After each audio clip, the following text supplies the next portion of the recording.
नमस्ते दोस्तों, यंत्र ज्ञान में आपका स्वागत है।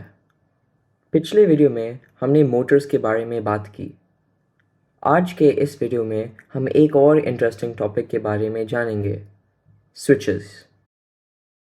स्विचेस क्या होते हैं, कैसे काम करते हैं, उनके अलग अलग प्रकार और उनका इस्तेमाल रियल लाइफ में क्या होता है, ये सब हम इस सेशन में सीखेंगे। सबसे पहले स्विच का काम होता है एक सर्किट को कंट्रोल करना, या तो उसे ऑन करना या ऑफ करना।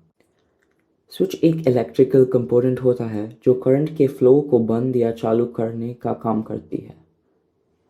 चलिए अब हर टाइप के स्विच के बारे में डिटेल में सीखते हैं और ये भी देखते हैं कि ये कैसे काम करते हैं और सर्किट डायग्राम में कैसे दिखता है। Latch switch. लैच स्विच एक ऐसे स्विच होता है जो एक बार प्रेस करके पर अपनी पोजीशन होल्ड करता है, या तो ऑन या ऑफ स्विच। इस स्विच के पास दो टर्मिनल्स है, जिसमें एक टर्मिनल से वायर पावर सोर्स या बैटरी से कनेक्टेड है और दूसरा टर्मिनल लोड जैसे बल्ब या फैन से कनेक्टेड है। जब तक ये स्विच ऑफ है तो दोनों टर्मिनल्स के बीच कनेक्शन नहीं है और करंट फ्लो नहीं करता है। जब आप स्विच को प्रेस करते हैं, एक मैकेनिज्म को टर्मिनल्स के बीच कनेक्शन बनाता है और करंट फ्लो होने लगता है। ये एक टैक्ट या मोमेंटरी स्विच है। इस स्विच में भी दो टर्मिनल्स होता है। जब स्विच प्रेस नहीं है यानी सर्किट ओपन है तो दोनों टर्मिनल्स के बीच कोई कनेक्शन नहीं है और करंट फ्लो नहीं कर सकता है। जैसे ही आप स्विच को प्रेस करते हैं, टर्मिनल्स एक शॉर्ट कनेक्शन एस्टैब्लिश करते हैं और करंट फ्लो होने लगता है। जैसे ही आप प्रेस करना छोड़ते हैं, टर्मिनल्स वापस डिस्कनेक्ट हो जाते हैं। हमारे डोरबेल्स मोमेंटरी स्विच का एक एग्जाम्पल है, क्योंकि बेल तभी बजती है जब आप बटन को प्रेस करके रखें। ये एक रोटरी स्विच है जो मल्टीपल पोजीशंस के लिए इस्तेमाल होता है, जैसे फ़ैन का रेगुलेटर या ओवन का टेम्परेचर कंट्रोल। इस स्विच में एक रोटेटिंग मैकेनिज्म होता है जो एक टर्मिनल को एक या ज़्यादा टर्मिनल से कनेक्ट करता है। हर पोजीशन एक स्पेसिफिक सर्किट को कंप्लीट करती है। फ़ैन रेगुलेटर में अलग अलग स्पीड के लिए अलग अलग कनेक्शंस होते हैं जो मोटर के वोल्टेज या रेजिस्टेंस को एडजस्ट करते हैं। रोटरी स्विच के जगह में हम सिलेक्टर स्विच भी कह सकते हैं। ये एक स्लाइड स्विच है। इसमें तीन टर्मिनल्स होते हैं, एक कॉमन टर्मिनल और दो आउटपुट टर्मिनल्स।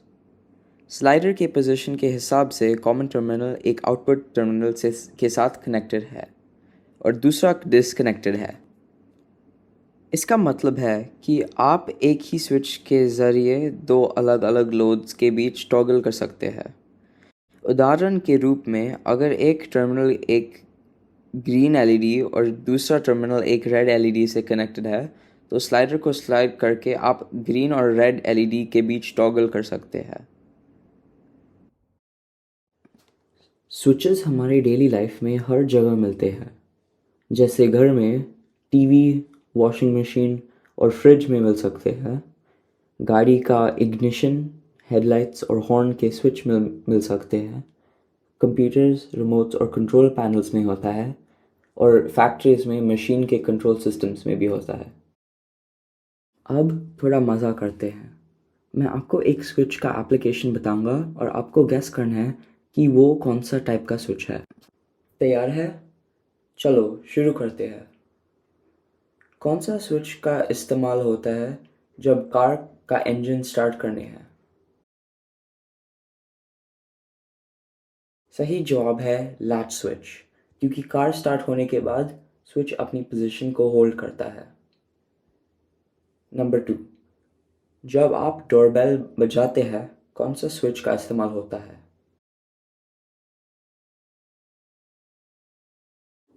बिल्कुल सही, मोमेंटरी या टैप स्विच, क्योंकि बेल तभी बजाती है जब आप स्विच को प्रेस करते हैं।